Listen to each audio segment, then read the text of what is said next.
आज हम लोग स्टार्ट करते हैं ज्योमेट्रिकल प्रोग्रेशन। इसको कहते हैं जीपी, हिंदी में कहते हैं गुणोत्तर श्रेणी। क्या? गुणोत्तर श्रेणी। जैसे आपके पास तीन नंबर्स हैं ए, बी और सी, ये जीपी में बिलोंग कर रहे हैं, तो आपको चेक करना है कि ये जीपी में है। कैसे चेक करेंगे कि B upon A equal to C upon B, second term upon first term equal हो जाए third term upon second term के।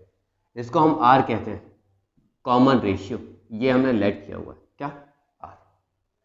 सेकेंड कंडीशन है आपके पास मिडिल टर्म का square equal to first term into third term.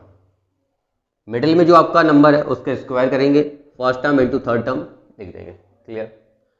ये आपके हो गए चेक करना। जीपी को कैसे चेक करेंगे, मतलब कोई सीक्वेंस दी हुई है उसको आप चेक करना है कि ये जीपी में है कि नहीं। तो आप ये दो कंडीशन से चेक कर लेंगे कि ये सीक्वेंस जीपी में है कि नहीं। ठीक है। इसके बाद नेक्स्ट स्टेप में आता है अपना जनरल टर्म निकालना, टीएन। जनरल टर्म टीएन, इसको कहते हैं nth टर्म। ठीक है। इसको हम यूएन से भी रिप्रेजेंट करते हैं, एन से भी रिप्रेजेंट करते हैं और कभी कभी एल भी लिख देते हैं। क्या? एल भी लिख देते हैं। फॉर्मूला होता है इसका a r to the power N minus one. A means first term, r means common ratio, n minus one, n क्या है? नंबर्स, नंबर ऑफ टर्म्स, कितने टर्म्स हैं। ठीक है। टीएन हो गया आपका nth टर्म, यूएन भी आपको वही nth टर्म होगा। ठीक है। ए एन भी सेम। इसके नेक्स्ट आता है formula a r to the power N minus one upon are minus one, n terms का सम निकालने के लिए, एस एन। ठीक है। इसके लिए कंडीशन होती है कि आर की वैल्यू वन से बड़ी होनी चाहिए। R means common ratio. क्या? कॉमन रेशियो जो हमने इस फर्स्ट कंडीशन से निकाला हुआ है। यह आपका एन टर्म्स का सम निकालने के लिए फॉर्मूला हो गया। नेक्स्ट फॉर्मूला बनता है एस एन। ये फॉर्मूला कब लगेगा? जब आर की वैल्यू एक से कम होगी। ए वन माइनस आर की power n upon one minus r, ये जब आर की वैल्यू वन से छोटी हो। ठीक है। ये बातें होने के बाद नेक्स्ट अपना रहता है एक और फॉर्मूला है, इसमें तीन फॉर्मूले हैं। नेक्स्ट है एस इन्फिनिटी। एस इन्फिनिटी ये फॉर्मूला लगता है a upon one minus are. याद रखना है इसमें आर की वैल्यू एक से छोटी ही होनी चाहिए। ठीक है। ये इनफाइनाइट टर्म्स का सम फाइंड आउट करने के लिए यूज करते हैं। ठीक है। एक क्वेश्चन दिया हुआ है आपको, 1/2, 1/3, 2/9, 4/27 डॉट डॉट। ये आपको सीक्वेंस दी है, आपको चेक करना है ये जीपी है कि नहीं। आपके पास दो कंडीशन है। पहली कंडीशन आपकी है कि आप जैसे ए और बी और सी ये नंबर्स हों, तो पहली कंडीशन क्या थी अभी बताई थी, उसमें क्या b square equal to a c कर देंगे। दूसरी कंडीशन थी अपनी b upon A equal to C upon b करें। ठीक है। आप इन दोनों में से कोई भी एक कंडीशन लगाएं। हम आपको दोनों कंडीशन से बताते हैं। फर्स्ट कंडीशन से बताते हैं। बी मतलब मिडिल टर्म होता है, मिडिल टर्म आपका ये 1/3 हुआ, 1/3 स्क्वायर इक्वल टू ए मतलब फर्स्ट टर्म 1/2 इंटू सी मतलब थर्ड टर्म 2/9। सॉल्व करें इसको तो 1/9 मिलेगा इक्वल टू में 1 2 से 2 कैंसिल 1/9, दोनों सेम आ गए। मतलब यहाँ से फर्स्ट कंडीशन से प्रूफ हो गया ये जीपी है। सेकंड कंडीशन से चेक करते हैं। बी मीन्स मिडिल टर्म अपना 1/3 अपॉन में क्या है ए मतलब फर्स्ट टर्म 1/2 इक्वल होना चाहिए सी मीन्स क्या थर्ड टर्म 2/9 अपॉन में बी मतलब फर्स्ट टर्म इस मिडिल टर्म। ठीक है। 1/3। इसको सॉल्व करेंगे तो फर्स्ट वाला सबसे लास्ट वाला जाएगा सबसे ऊपर 2/3 इक्वल टू ये भी जाएगा सबसे ऊपर 2 इंटू 3 अपॉन में 9। ये 3 से 9 कैंसिल 3 आ गया 2/3 इक्वल टू 2/3। दोनों प्रूफ, दोनों सेम है। यहाँ से भी पता चल गया ये जीपी है। ठीक है। ये कंप्लीट। नेक्स्ट क्वेश्चन देखते हैं। Fourth term of the GP is 27 and seventh term is 729। ठीक है। Find the GP. हमें क्या क्या दिया है, एक तो हमें फोर्थ टर्म दिया हुआ है कितना है 27, और सेवेंथ टर्म दिया हुआ है वो कितना है आपका 729। ठीक है। हमें जीपी फाइंड आउट करनी है तो लिखेंगे सॉल्यूशन। ठीक है। हमें क्या दिया है fourth term T4 equal to 27। ठीक है। First condition. सेकंड कंडीशन है सेवंथ टर्म मतलब T7 इक्वल टू कितना दिया है 7 to 9, सेकंड कंडीशन। ठीक, याद रखना है इस टाइप के क्वेश्चंस में हमें फर्स्ट टर्म सपोज लेट कर लिया, फर्स्ट टर्म क्या है आपका ए, ठीक है, फर्स्ट टर्म क्या है लेट किया, ये लेट करने वाला प्रोग्राम है, फर्स्ट टर्म क्या है ए है, और ये क्या है जीपी, तो जीपी में क्या होता है कॉमन रेशियो, तो कॉमन रेशियो भी लेट करेंगे। कॉमन रेशियो कितना लेट कर लिया आर है, ये लेट किया हुआ है, कॉमन रेशियो कितना है आर है, लिख लेंगे first term is a and common ratio r, side में लिख लेते हैं first term is a and common ratio equal to r, ठीक है, ये हो गया। नेक्स्ट अपना पहली कंडीशन क्या बनेगी T4, फोर्थ टर्म निकालते हैं जहाँ फर्स्ट टर्म ए और कॉमन रेशियो आर दिया हो, तो T4 की वैल्यू होती है a r to the power 4 - 1 मतलब a r to the power 3। Seventh term निकालेंगे T7 equal to a r to the power कितना 7 - 1, तो क्या लिखेंगे ए आर की पावर 6, ये हो गया क्लियर, रख देते हैं वैल्यू। कंडीशन बनेगी ए आर की power 3 equal to 27, a are की पावर 6 इक्वल टू 7 to 9, ठीक है, ये अपनी फर्स्ट कंडीशन थी, ये सेकंड कंडीशन थी। सेकंड कंडीशन में हम फर्स्ट कंडीशन से डिवाइड कर देते हैं, ए आर की पावर 6 अपॉन में ए आर की power 3 equal to 7 to 9 upon में 27, ठीक है, ए से ए कैंसिल हो जाएगा, आर क्यूब मिलेगा, आर क्यूब मतलब इसको लिख सकते हैं 9 अपॉन 3 का होल क्यूब, क्यूब से क्यूब गायब कर देंगे, आर इक्वल टू मिलेगा 9 अपॉन 3 मतलब 3, तो आर की वैल्यू क्या हो गई 3, आर की वैल्यू 3 मिल गई। ए की वैल्यू फाइंड आउट करनी है तो किसी भी एक इक्वेशन को ले, ए आर की पावर 3 इक्वल टू 27, ठीक है, आर की वैल्यू रखते हैं a 3 to the power 3 equal to 27, जैसे ही रखा यहाँ 3 की पावर 3 27, तो ये 27 से 27 पूरा कैंसिल, ए इक्वल टू क्या मिलेगा 1, फर्स्ट टर्म मिल गया आर मिल गया, अपना सीक्वेंस निकल आएगी। सीक्वेंस क्या होगा first term A R square dot dot इस टाइप से, ए मतलब फर्स्ट टर्म क्या है 1, A R 1 into 3 square dot dot so on, ठीक है, 1, 3, 9, डॉट डॉट इस टाइप से सीक्वेंस चलेगी आपकी, ये फाइनल आंसर हो गया इसका, ठीक है। नेक्स्ट क्वेश्चन देखते हैं, if the sum of 3 numbers in GP is 38 and their product is 1728, find the sequence या find them, ठीक है, हमें किसी गुणोत्तर श्रेणी के 3 पदों का योगफल दिया हुआ है और गुणनफल भी गिवन ज्ञात है, सॉरी गिवन बोल दिया, ज्ञात है, तो हमें निकालना है उस श्रेणी को निकालना है, ठीक है, सीक्वेंस को निकालना है। देखते हैं सॉल्यूशन में, ठीक है, याद रखना है इस टाइप के क्वेश्चन में कि आपको सीक्वेंस के कुछ टर्म्स लेट करने पड़ेंगे। जैसे यहां पे कितने नंबर्स की बात हो रही है 3 नंबर्स, तो जीपी है, जीपी के 3 नंबर्स हम हमेशा ऐसे ही लेट करेंगे, ए अपॉन आर, ए और ए आर इस टाइप से, ठीक है, ये 3 नंबर्स हो गए जीपी में, ठीक है। हमें क्या दिया हुआ है, पहली कंडीशन दी है इनका सम, मतलब a upon are plus a r equal to दिया हुआ है हमें 38, फर्स्ट इक्वेशन।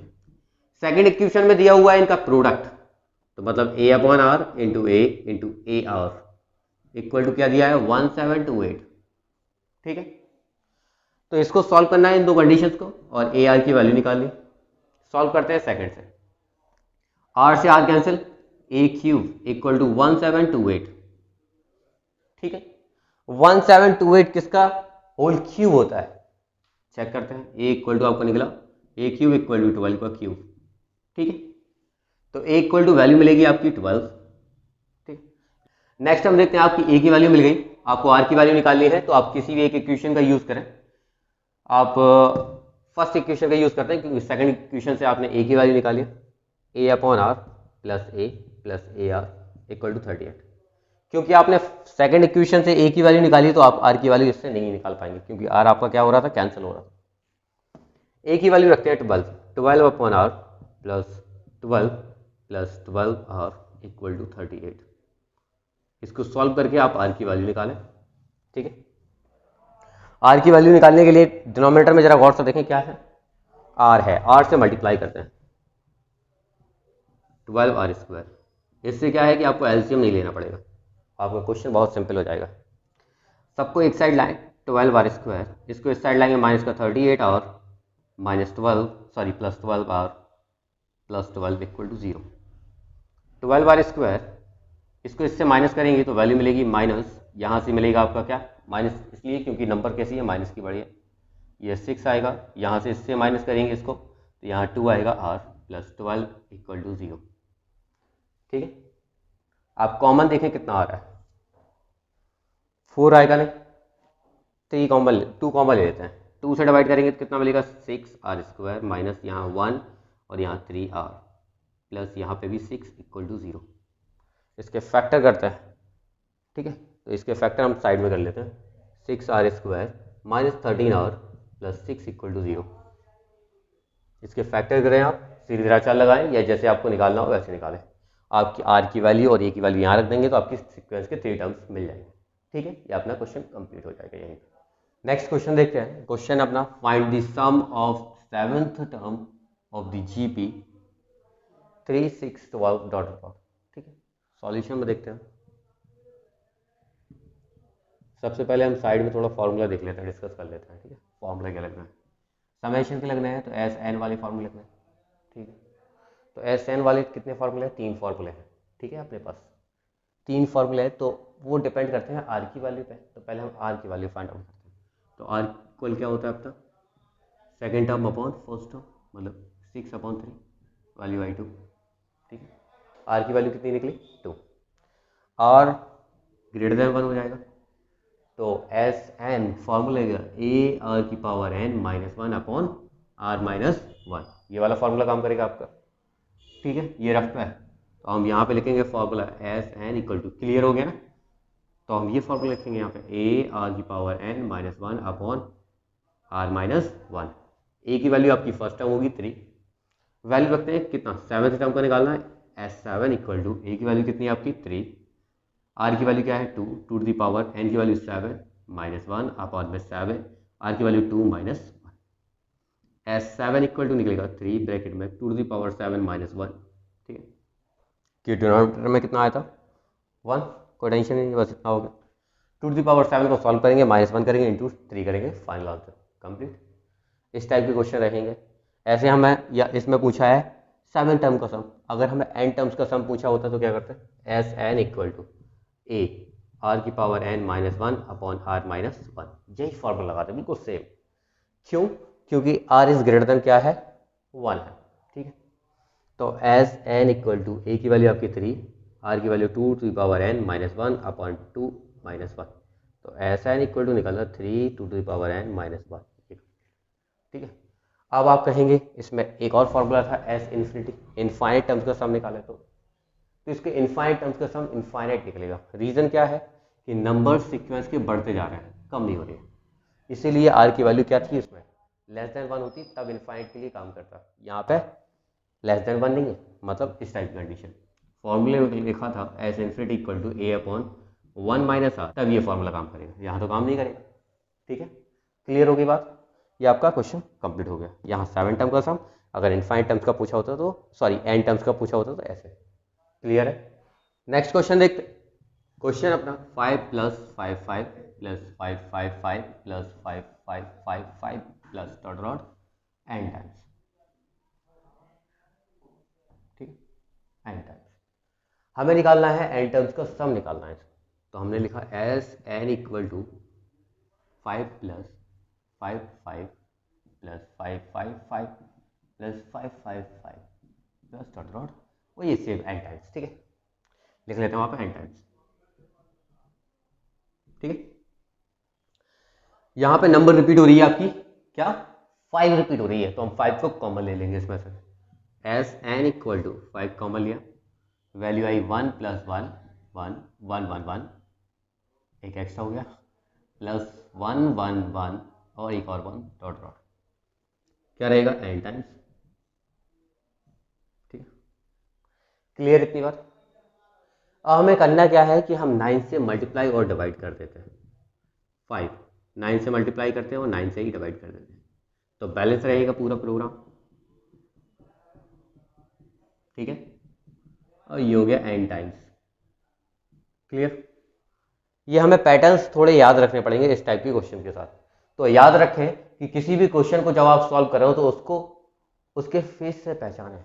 इसका फेस देखो बिल्कुल अलग है, यूनिक टाइप फेस है कि आपकी सेम डिजिट रिपीट हो रही है, बढ़ रही है। देखो फर्स्ट टाइम फर्स्ट है, 2 डिजिट है सेम नंबर, 3 डिजिट है सेम नंबर, 4 डिजिट है सेम नंबर, n टाइम्स में भी n डिजिट होंगे वही सेम नंबर, डिटो सेम। ठीक है, तो हमें करना क्या है, कुछ नहीं, सबसे पहले क्या करना है, इस सीक्वेंस को लेना है एस एन की इक्वल, क्योंकि हमें n टर्म्स का सम फाइंड आउट करना है।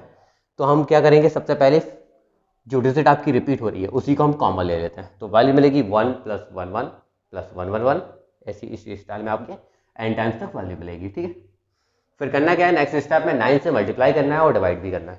ठीक है, तो एस एन इक्वल टू ऊपर वाले 9 के अंदर मल्टीप्लाई करेंगे, 5/9 इक्वल टू 9 + 9 9 + 9 9 9 + 9 9 9 9 और एक और 9 plus dot dot n times. ठीक है, नेक्स्ट स्टेप में करना क्या है हमें, ये डिजिट कितने हैं, n टाइम्स है तो n डिजिट होंगे। हम हर एक डिजिट में, सिंगल डिजिट में 1 1 ऐड कर देते हैं। जैसे सपोज एक एग्जांपल ले लेते हैं, जैसे हमारे पास a b और c 3 लोग हैं। अगर हमने इसको 1 ऐड कर दिया +1, इसको +1 कर दिया प्लस b +1, इसको +1 कर दिया c +1, कितना 1 चला गया अपना, 1 2 3, कितना 1 गया, 3 1 गया। तो हम 3 1 माइनस कर देंगे, अगर ये सपोज सारे प्लस में ही हैं, ठीक है ना, तो ये एक डिजिट है, ये एक डिजिट है, और ये एक अलग डिजिट है, ये सारे प्लस में ही थे। तो हमने कितना 1 ऐड किया, 3 1, तो -3 कर सकते हैं। वही सेम यहाँ पे डिजिट कितने हैं, n डिजिट है, तो हम सब में 1 1 ऐड कर देंगे और फाइनल में क्या n माइनस कर देते हैं, तो कोई फर्क ही नहीं पड़ेगा ना, बैलेंस रहेगा। वही सेम करते हैं यहाँ पे भी, ये साफ कर देते हैं। एग्जाम्पल था एस एन इक्वल टू 5/9, यहाँ 1 ऐड करेंगे तो 10 हो जाएगा, यहाँ पे 1 ऐड करेंगे तो 10⁻2 हो जाएगा, यहाँ 1 ऐड करेंगे 10⁻3 हो जाएगा, यहाँ ऐड करेंगे 10⁻4 हो जाएगा, प्लस डॉट डॉट चलेगा n टाइम्स तक। ठीक है, कितना ऐड किया, n ऐड कर दिया। ठीक है, मतलब 1 ऐड किया n टाइम्स तो n ऐड हो गया, तो हमने फाइनल क्या n माइनस कर दिया। इसको याद रखना है, क्योंकि हमने क्या माइनस किया, n माइनस किया। ठीक है, क्योंकि हमने 1 1 ऐड किया था हर एक डिजिट में n टाइम्स, ऐसे ही n माइनस कर दिया। क्लियर है? अब यहाँ से यहाँ तक कि हम n टर्म्स का सम निकालते हैं जीपी के। देखो जीपी बन रही है, n टर्म्स का सम निकालते हैं। S N equal to 5/9, n terms का सम क्या होगा, फॉर्मूला है S N equal to a r⁻n -1 upon r-1।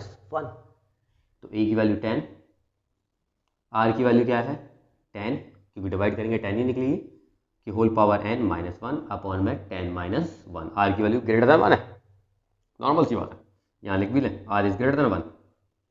ठीक है,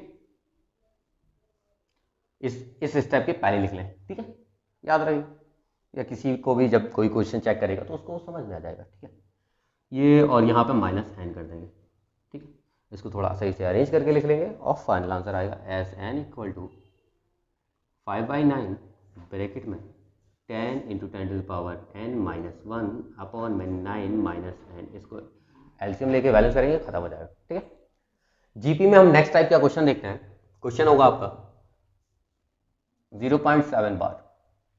अब ये 0.7 बार क्या है, बार मतलब ये digit up to infinite times repeat हो रहा है, 0.777777 और 7 डॉट डॉट। ठीक है, इस टाइप का क्वेश्चन आपने 9th में भी देखा होगा, जिसको आपको P/Q के फॉर्म में अरेंज करना है। उसका नॉर्मल आंसर ये निकलता था 7/9। तो हमारा इस तरीके से भी क्या निकलना चाहिए आंसर, 7/9। ठीक है, ये आप 9th में पढ़ चुके हैं ये वाला क्वेश्चन, बस थोड़े अलग मेथड से। ठीक है, तो हम इसको सॉल्व करते हैं। ये आपका क्वेश्चन है।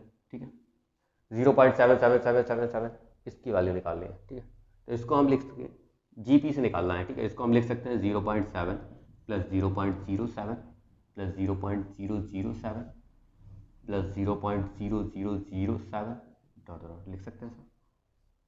ठीक है, वही सेम ऐसा लिखने के बाद हमें करना क्या है, कौन सी डिजिट रिपीट हो रही है आपकी 7, उसी को हम कॉमन ले लेते हैं। 0.1 0.0 0.001 0.001 0.0001 डॉट डॉट, ठीक है, इनफाइनाइट टाइम्स। ठीक है, इसको हम लेते हैं इक्वल में 7 कॉमन ले लिया, इसको सही से अरेंज करेंगे 1/10 1/10 to the power 2 1/10 to the power 3 plus dot dot, बिल्कुल ऐसे ही चलेगा इनफाइनाइट टाइम्स।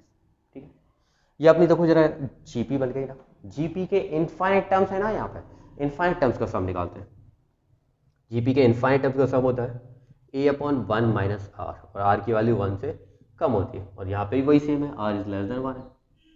ठीक है ना, तो बस यहाँ पे सॉल्व करते हैं 7 ए की वैल्यू क्या है, फर्स्ट टर्म 1/10 और 1/10, ठीक है, आर की वैल्यू 1/10 है।